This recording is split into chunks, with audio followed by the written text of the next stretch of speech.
கைலாயமும் அதன் சில பகுதிகளும் சிவபெருமானின் வசிப்பிடமாக கருதப்படுவது கைலாய மலை. இமயமலை தொடரில் இந்த மலை அமைந்திருக்கிறது. சீனாவின் ஒரு பகுதியாக திகழும் திபெத்தில் இருக்கும் இந்த மலை சுமார் 6638 மீட்டர் உயரம் கொண்டது. இந்த மலையில் இருந்துதான் சிந்து, சட்லஜ், சுக்ரா, பிரம்மபுத்திரா போன்ற நதிகள் உற்பத்தியாகின்றன. கைலாய மலைக்கு யாத்திரை செல்லும் பக்தர்களின் எண்ணிக்கை ஏராளம். இந்த பயணத்தில் கைலை மலையை சுற்றிலும் ஏராளமான தெய்வீக தன்மை கொண்ட இடங்கள் உள்ளன. அவற்றில் சில இங்கே. கைலாய மலை சிவபெருமான் வசிக்கும் இடமாகவும் சொர்க்கத்துக்கு இணையான பூலோக பகுதியாகவும் இதனை பக்தர்கள் கருதுகின்றனர். உலகம் முழுவதும் இருந்து பக்தர்கள் பலரும் ஆர்வத்துடன் வந்து மரியாதையுடன் வழிபட்டு செல்லும் புனிதமான இடங்களில் இதற்கே முதலிடம். இந்த மலைதான் இந்து சமயத்தின் ஆன்மீகத்தை வரையறுப்பதாக அமைந்திருக்கிறது. மானசரோவர் ஏரி திபெத்தின் புனிதமான ஏரி இது.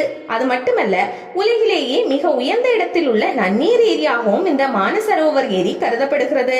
திபெத்தின் இங்காரி மாகாணத்தில் அமைந்த இந்த ஏரி கடல் மட்டத்திலிருந்து 4590 மீட்டர் உயரத்தில் இருக்கிறது. வட்ட வடிவில் அமைந்த மானசரோவர் ஏரியின் சுற்றளவு 88 கிலோமீட்டர் ஆகும். இந்த ஏரியை வலம் வரும்போது சுகு, ஜெய்தி ஆகிய 2 இடங்களில் கைலை மலையின் பிம்பத்தை காணலாம்.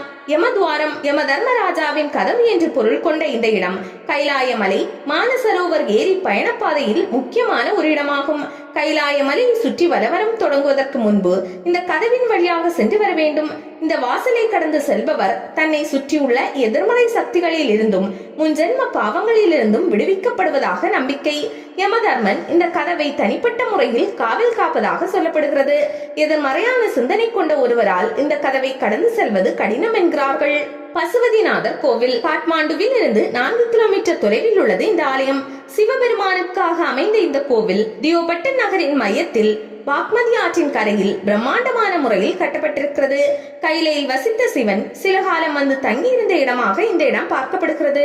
மான் உருவத்தில் இருந்த ஈசனின் கொம்பை திருமால் தொட்ட போது அவை உடைந்து சிதறின. அந்த துண்டுகளை சிவலிங்கமாக இங்கே விஷ்ணு பிரதிஷ்டை செய்ததாக வரலாறு. கௌரி குண்டம் இமயமலையின் மீது 6520 அடி உயரத்தில் கௌரி குண்டம் என்ற ஏரி இருக்கிறது. கேதார்நாத் கோவிலுக்கு செல்லும் வழியில் உள்ள இந்த இடமும் புனித யாத்திரை தலத்தில் ஒன்று. இங்கு வெந்நீர் ஊற்றுகள் காணப்படுகின்றன. பார்வதி தேவி இந்த குண்டத்தில் குளித்த பிறகே சிவபெருமானை மணந்ததாக நம்பிக்கை நிலவுகிறது. இங்கிருந்து 13 கிலோமீட்டரில் கேதார்நாத் கோவில் இருக்கிறது. இந்த கௌரி குண்டம் நீர்நிலைக்கு கருணை ஏரி என்ற பெயரும் உள்ளது.